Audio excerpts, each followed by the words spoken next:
नमस्कार, अखबार रिपोर्टर के इस अंक में आपका स्वागत है। डोनाल्ड ट्रंप भारत से बुरी तरह चिढ़े हुए हैं।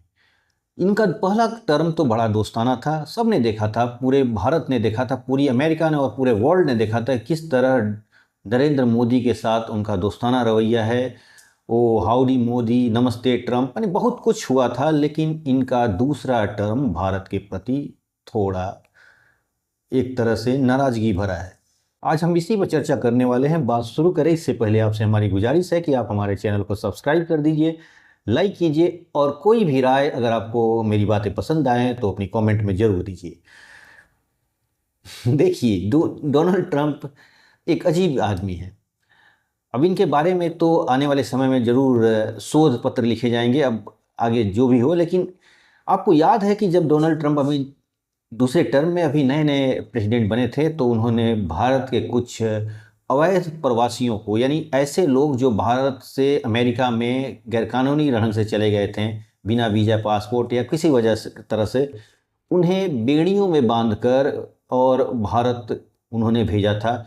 इस तरह का रवैया ये दिखाता है कि भारत को वो बेइज्जत करना चाहते थे। उनका भारत को दुनिया के सामने किरकिरी करने का एकदम सोच लिए थे। और उसके बाद कई बार उन्होंने भारत को बोला, हार्ले डेविडसन को लेकर बोला, और कई बार उन्होंने इशारा करते रहा कि भारत जो है दुनिया का सबसे ज़्यादा टैरिफ लगाने वाला देश है। अब डोनाल्ड ट्रंप ने जब 50% भारत के ऊपर टैरिफ लगाए और आने वाले समय में जैसे उनके नेता लोग और लीडर्स बोल रहे हैं कि ये जो हैं करीब 500% तक भारत के ऊपर टैरिफ लगाएंगे, यानी भारत से इनका चिढ़ना आखिर इसकी वजह क्या है। दूसरी बात कि नरेंद्र मोदी ने एक बयान में कहा है अपने भाषण में कि मुझे व्यक्तिगत रूप से इसकी हानि होगी और इसका हम कोई भी कीमत चुकाने के लिए तैयार है। बड़ा सोचने की बात है कि भारत का प्रधानमंत्री व्यक्तिगत यानी निजी हानि की बात करता है। यानी क्या ऐसी वजह है कि ऐसी कौन सी दुनिया के खासतौर पर अमेरिका भारत के खिलाफ ऐसा कौन सा कदम उठाएगा जिससे नरेंद्र मोदी का व्यक्तिगत हानि होगी, यानी नरेंद्र मोदी का व्यक्तिगत नुकसान होगा। बड़ा दिलचस्प सवाल है।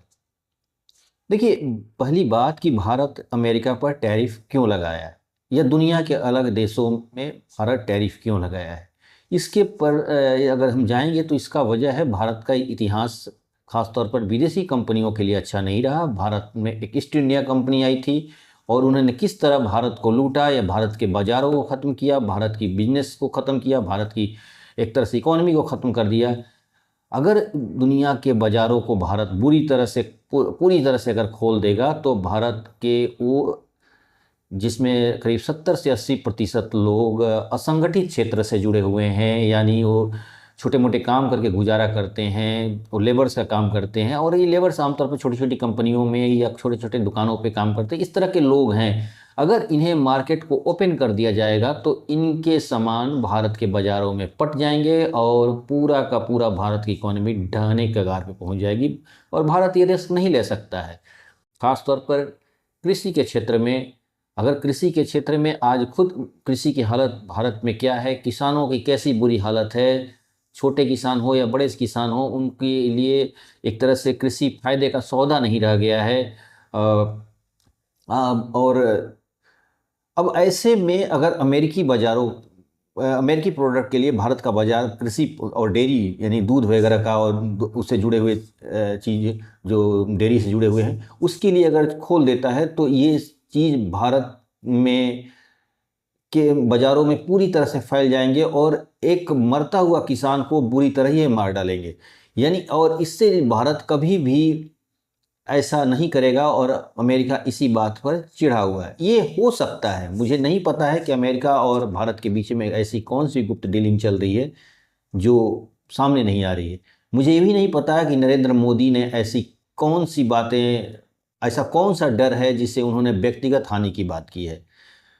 अब इसमें कई उदाहरण आ सकते हैं। आपने देखा ही होगा कि जब सीएए आंदोलन हुआ था तो उस समय किस तरह का एक तरह से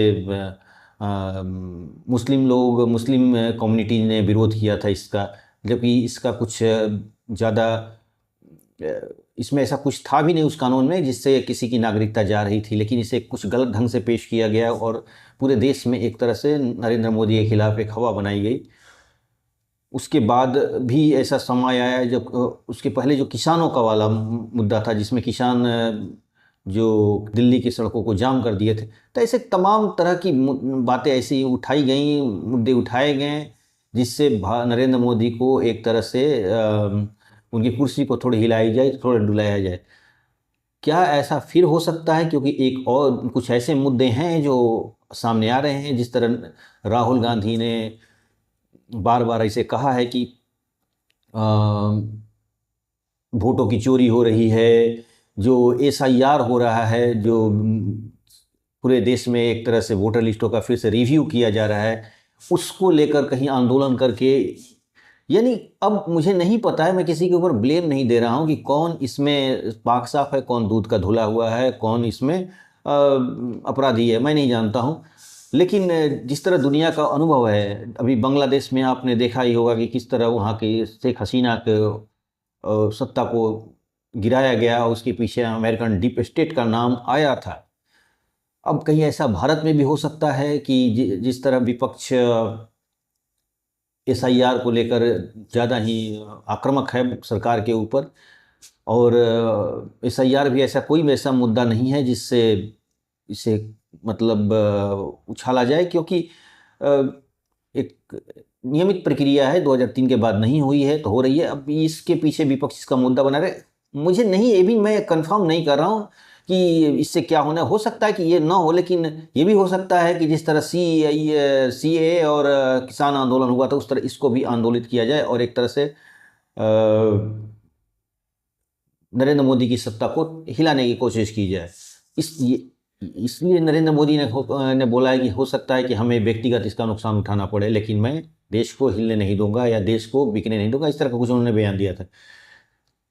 अब यही बात है कि नरेंद्र मोदी का तो व्यक्तिगत जो अपना दूसरा मैटर है, लेकिन जो ट्रंप ने भारत के ऊपर एकदम जैसे दूसरा टर्म के लग रहा है कि दुनिया के सबसे बड़ा उनका दुश्मन कोई अगर है तो इंडिया ही है, क्योंकि दुनिया में किसी देशों के ऊपर इतना ज़्यादा टैरिफ उन्होंने नहीं लगाया। भारत के ऊपर 50% का टैरिफ लगाना, ये एक तरह से एक दुश्मनागत भावना की, दुश्मनी तो नहीं कहा जा सकता, ये थोड़ा ज़्यादा कठोर शब्द हो जाएगा, लेकिन एक तरह देखा जाए तो जैसे कोई भारत कोई अपराधी हो, उसे कोई पनिशमेंट दिया जा रहा है, इस तरह की एक चीज़ें लग रही हैं। और भारत भी पलटवार के मूड में है कि हम जैसा करोगे तो वैसा हम जवाब भी देंगे। अभी एक खबर निकल के आई थी कि भारत कुछ अमेरिकन से आर्म्स डील होने वाला था बड़ा सा, जिसको कैंसिल कर दिया है, और राइटर ने इसको छापा था अपना मीडिया में इसको, लेकिन राइटर का दावा है कि हम रक्षा मंत्रालय के 2 बड़े अधिकारियों,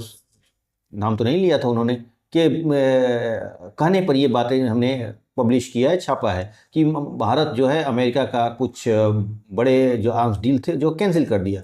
हालांकि कुछ देर बाद ही इस मामले को विदेश डिफेंस मंत्रालय ने इसको नकार दिया, बोला कि इस तरह की बातें गलत है, सरासर गलत है, ऐसी कुछ नहीं है। अब इसमें क्या सच्चाई है ये तो अब मैं नहीं बता सकता हूँ, लेकिन इतना तो तय है कि कुछ ना कुछ अंदर से अप एंड डाउन, यानी टिट फॉर टैट वाला चल रहा है कि अगर तुम टैरिफ खेलोगे तो मैं भी तुम्हारे कुछ डील्स, आर्म्स का जो डीलिंग की बात चल रही है वो हम कैंसिल कर सकते हैं।